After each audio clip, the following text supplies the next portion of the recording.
So this is a remnant of collected information. An example, maybe we might agree on the star Sirius. Ukiridao, as the elder Babu Munta used to teach us. It's bright, you can't miss it. If you look east around this time, you cannot miss it. It's quite bright. Maybe that is the normal as well.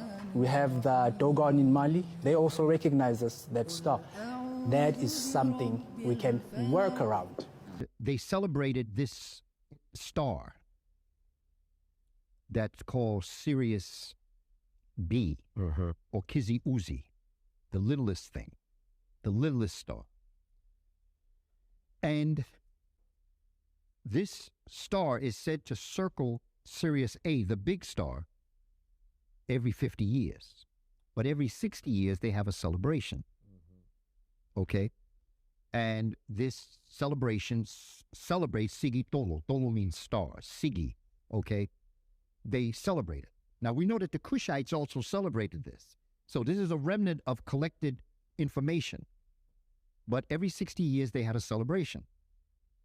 Only every 60 years, they celebrated this revolution around Sirius A, of Sirius B. And in this celebration, they created what's called a Kanaga mask. K-A-N-A-G-A. I'm a teacher, brother, so I'm going to do a lot of spelling. We're here for high level conversation. Because I want folks to get their pens and pencils and notebook out, because we got to study this. We have to know this so that when we face these individuals, we shut the room down. Because I'm not coming with no emotion. It's science. Science is knowledge from the word scient.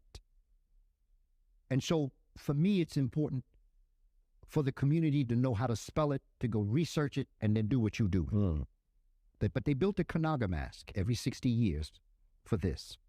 And after the celebration, they would take it to a special room, and they would put this Kanaga mask on a chair that they built specifically for this Kanaga mask. When Griot and Dieterline were there, they went to one of the celebrations of the Sigi ceremony. And they saw the room where the Kanaga mask was brought. And this is going to complete the room. There were 12 masks in the room. Now, every mask represents 60 years that they knew this star. That wasn't seen by the Western world until 1971. The Dogon people knew of this little star in this room. Now, when you multiply 60 times 12, I think the number 720, you're going back to the 1300s. When that room was started. And whoa, Griot Dieterline was taken back. They said, this is how long you've known about this? Yes. No. We have 2 more rooms with 12 beds. Yeah.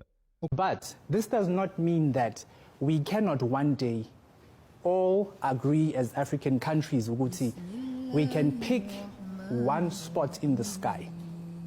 Like Umkhulu Abaya pointed us to Uguti, Canopus or Mkumbika Noah, Noah's boat, that they mark that point as the start of Samakos.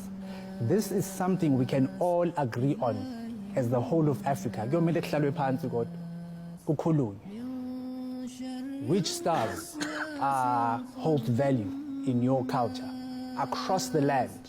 An example, maybe we might agree on the star Sirius. Ukiridao, as the elder Babu Munta used to teach us.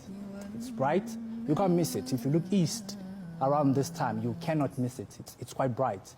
Maybe that is the normal as well. We have the Dogon in Mali. They also recognize us, that star. That is something we can work around.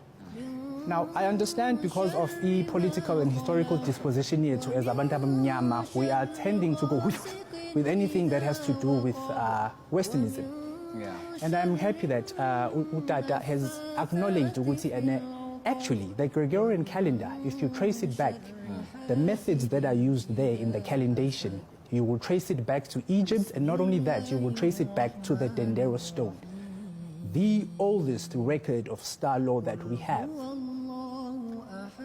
which simply means the Gregorian calendar, recalibrated, we can actually use it. All we have to do is rotate it 180 degrees. then with just that, doing that, then all of us, we are starting at Asa, Osiris, or Owesilisa in Zulu. Angithi u-R no L, Owesilisa.